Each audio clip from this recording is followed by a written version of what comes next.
Hugues Benitoso, un homme qui ambitionne conquérir la jeunesse des 55 États du continent africain. Depuis l'an 2000, il commence à bâtir les fondements de son idéologie basée sur des formations en entrepreneuriat avec les OCAN. 21 ans après, il rebaptise les OCAN en TAC, Tournée africaine de la coopération. Cette organisation, axée essentiellement sur l'éveil de conscience de la jeune génération africaine, prône le bien fondé de l'entrepreneuriat autour de 3 points majeurs. La tournée africaine véritablement a 2, 3, voire 4 objectifs. Primo, c'est déjà mettre les chefs d'entreprise en réseau au plan africain. Deuxièmement, c'est mettre bien évidemment les écoles africaines en réseau également. Tertio, c'est de permettre véritablement à la jeune génération qui se retrouve à l'école aujourd'hui, seront d'autres chefs d'entreprise demain, d'autres travailleront pour d'autres, les amener véritablement à se rendre compte de l'évidence. Après le Mali, le Niger, le Burkina Faso a été la piste d'atterrissage de l'équipe de Dr Hugues Benitoso pour la 3e étape de la tournée africaine de la coopération. Tenue du 2 au 3 décembre à Ouagadougou, cette activité a permis de mettre en lumière de jeunes talents et entrepreneurs afin de rappeler à la jeunesse du Burkina Faso que l'école n'est pas la seule voie de réussite. La jeunesse aujourd'hui pense que lorsqu'elle finit la formation et qu'elles ont leur diplôme, oh là là, bienvenue, j'ai réussi. Non, c'est bienvenue. D'abord, félicitations, ça c'est important. Et maintenant, ensuite, bienvenue dans un autre monde de galère.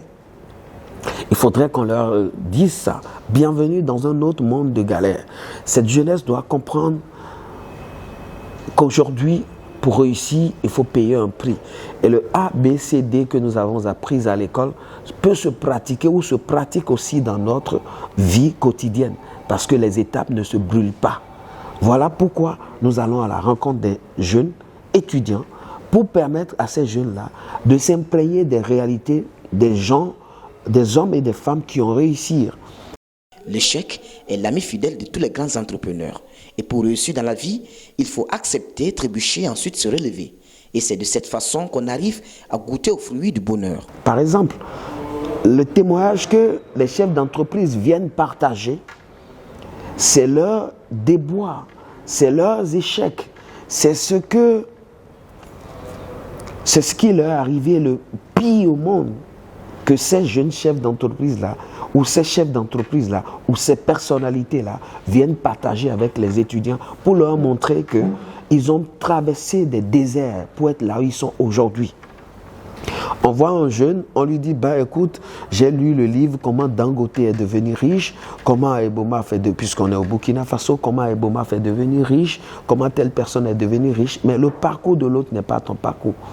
Mais lorsque tu t'en imprègnes véritablement du parcours les plus amers possibles, tu sors aguerri et tu comprends véritablement que, yes, je ne peux pas réussir si je ne paye pas un prix. Le directeur général de l'ONG Afrique Émérite ne compte pas s'arrêter de ce bon chemin avec cette initiative qui n'est qu'à sa 3e étape. Notre bâton de pèlerin que nous avons pris n'est pas pour nous amuser, n'est pas pour nous arrêter, mais c'est d'aller jusqu'au bout.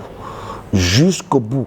Et nous allons parcourir les 54 États ou pays africains. Nous avons commencé la première saison avec 8 pays, à savoir le Niger, le Mali, le Burkina Faso, la Guinée, Guinée-Conakry bien sûr, le Sénégal, le Cameroun, le Togo et la Côte d'Ivoire. La 2e saison de la TAC, Tournée africaine de la coopération, prendra en compte 10 pays. Et comme ça, nous allons petit à petit découvrir le continent africain dans sa beauté, dans toute sa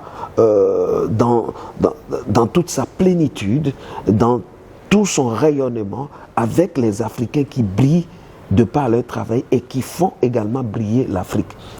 Les prochaines étapes de la tournée africaine de la coopération innovent avec la nuit de la diplomatie des étudiants. Lorsqu'on fait la tournée africaine de la coopération, on le fait avec 2 programmes phares.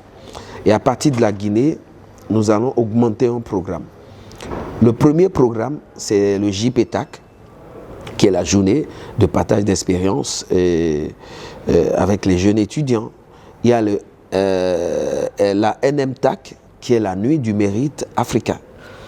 C'est autour de cette nuit-là que nous avons décerné de prix à une 60aine personnalités. Je les appelle bien personnalités parce qu'un jouent un rôle prépondérant et un rôle assez éloquent, si je peux le dire, dans le processus du développement et dans le processus, bien entendu, de l'économie du Burkina Faso, du Niger et du Mali, ces gens-là que nous avons rencontrés. Et après cette nuit, nous pensons qu'à partir de l'étape 4, étape de la Guinée, nous devons aussi ajouter la nuit de la diplomatie des étudiants. Débutée le 6 juin 2021, la saison 1 de la tournée africaine de la coopération compte s'achever en septembre de l'an 2022.